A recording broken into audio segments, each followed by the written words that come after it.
why didn't you do more to put bin Laden and al-Qaeda out of business when you were president? There's a new book out I suspect you've already read, called The Looming Tower.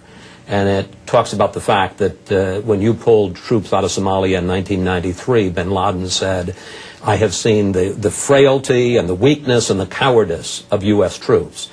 Then there was the bombing of the embassies in Africa and the attack on the coal. Okay, let's just go through it. May I just finish the question, sir?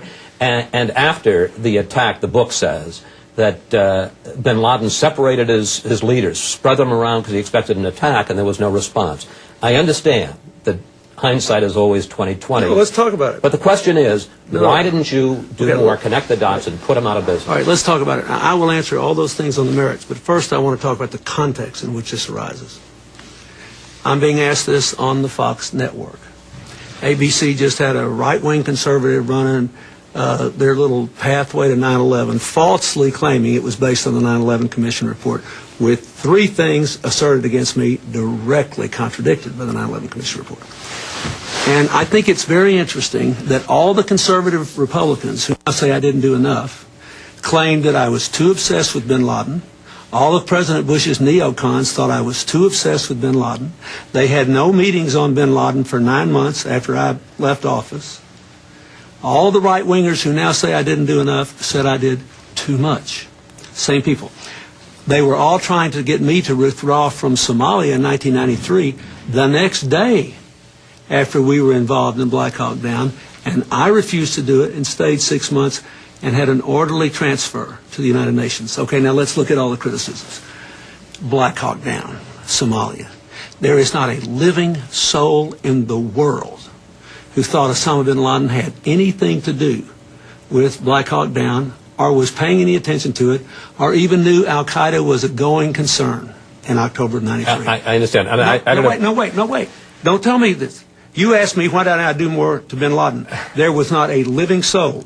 All the people who now criticize me wanted to leave the next day. You brought this up, so you get an answer. But you can't. I'm perfectly happy to. All right. Secondly, bin Laden says that bin Laden may have said bin Laden says that, but it showed the weakness of the United States. But it would have shown the weakness if we'd left right away.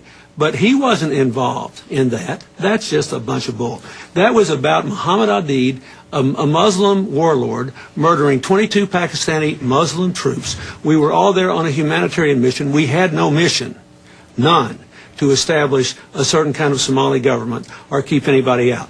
He was not a religious fanatic. There was no al-Qaeda. With respect, if I may, instead of going through 93 and 96... No, you ask it. You brought it up. May I ask you a general question, and then you can answer? Yeah. The 9/11 Commission, which you talk about, and this is what they did say, not what ABC pretended they said. What did they say? They said about you and President Bush, and I quote, the U.S. government took the threat seriously, but not in the sense of mustering anything like the kind of effort that would be gathered to confront an enemy of the first, second, or even third rank. First of all, that's not true with us and bin Laden. Well, I'm telling you, that's what the 9/11 Commission said. Let's look at what Richard Clarke said. Do you think Richard Clarke has a vigorous attitude about bin Laden? Yes, I do. You do, don't you? He has a variety of opinions and loyalties, right. but yes, he has a vigorous opinion. Yeah, he has a variety of opinions and loyalties now, but let's look at the facts. He worked for Ronald Reagan. He was loyal to him. He worked for George H.W. Bush. He was loyal to him. He worked for me, and he was loyal to me. He worked for President Bush. He was loyal to him. They downgraded him and the terrorist operation. Now, look what he said. Read his book and read his factual assertions, not opinions, assertions. He said we took vigorous action after the African embassies. We probably nearly got bin Laden. Well, I authorized. No, wait a minute. Wait a minute. I authorized the CIA to get groups together to try to kill him. The CIA was run by George Tenet that President Bush gave the Medal of Freedom to. He said he did a good job setting up all these counterterrorism things. The country never had a comprehensive anti-terror operation until I came there. Now, if you want to criticize me for one thing, you can criticize me for this. After the cold, I had battle plans drawn to go into Afghanistan, overthrow the Taliban, and launch a full-scale attack search for bin Laden. But we needed basing rights in Uzbekistan, which we got after 9/11. the CIA and the FBI refused to certify that bin Laden was responsible while I was there. They refused to certify. So that meant I would have had to send a few hundred special forces in and helicopters refueled at night. Even the 9/11 Commission didn't do that. Now, the 9/11 Commission was a political document, too. All I'm asking is, anybody that wants to say I didn't do enough, you read Richard Clark's Do you book. think you did enough, sir? No, because I didn't get him. Right. But at least I tried. That's the difference in me and some, including all the right-wingers that are attacking me now. They ridicule me for trying. They had 8 months to try. They did not try. I tried. So I tried and failed. When I failed, I left a comprehensive anti-terror strategy and the best guy in the country, Dick Clark, who got demoted. So you did Fox's bidding on this show. You did your nice little conservative hit job on me. What I want to know is... I'm asking a question. You don't think that's a legitimate question? No, it was a perfectly legitimate question, but I want to know how many people in the Bush administration you asked this question of. I want to know how many people in the Bush administration you asked, why didn't you do anything about the coal? I want to know how many people you asked, why did you fire Dick Clark? I want to know how many people you asked about this. Did you ever watch Fox News Sunday, sir? I don't believe you asked them that. We asked plenty of questions. You didn't ask that, did you? Tell about the truth, the USS Chris. Cole? Tell the truth, Chris. With Did you Iraq ever and ask that? Afghanistan, there's plenty of stuff to ask. Did you ever ask that? You set this meeting up because you're going to get a lot of criticism from your viewers because Rupert Murdoch supported my work on climate change. And you came here under false pretenses and said that you'd spend half the time talking about, you said you'd spend half the time talking about what we did out there to raise $7 billion plus in 3 days from 215 different commitments, and you don't care. But President Clinton, if you look at the questions here, you'll see half the questions about that. I didn't think this was going to set you off on such a tear. You launched it set off on a tear because you didn't formulate it in an honest way, and because you people ask me questions, you don't ask the other side.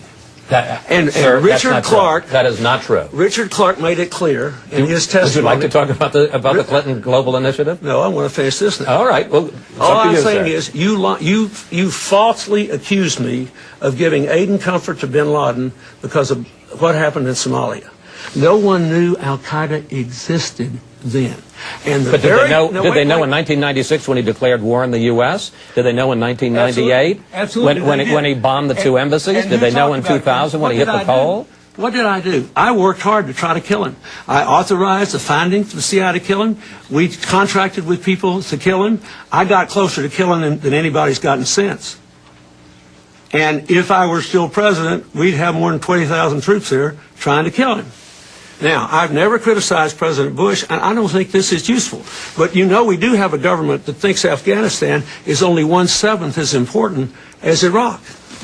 And you ask me about terror and Al-Qaeda with that sort of dismissive thing, when all you have to do is read Richard Clark's book to look at what we did in a comprehensive, systematic way to try to protect the country against terror.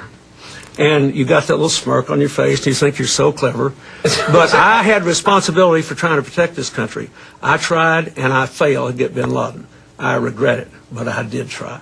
And I did everything I thought I responsibly could. The entire military was against sending special forces into Afghanistan and refueling by helicopter. And no one thought we could do it otherwise because we could not get the CIA and the FBI to certify that Al-Qaeda was responsible while I was president. And so I left office. And yet, I get asked about this all the time. They had 3 times as much time to deal with it, and nobody ever asked them about it. I think that's strange. Can I ask you about the Clinton Global Initiative? You can. I always intended to, sir. No, you intended, though, to move your bones by doing this first, which is perfectly fine. But I don't mind people asking me. I actually talked to the 9/11 Commission for 4 hours, Chris, and I told them the mistakes I thought I made. And I urged them to make those mistakes public because I thought none of us had been perfect. But instead of anybody talking about those things, I always get these clever little political deals where they ask me one set of questions and the other guy's another set. And it always comes from one source. And so I really want to ask you about the Clinton Global Initiative, but what's the source? I mean, you seem upset, and I am upset because I can tell you, I'm asking you this in good faith because it's on people's minds, sir. Well, that's right. There's a reason it's on people's minds. That's the point I'm trying to make. There's a reason it's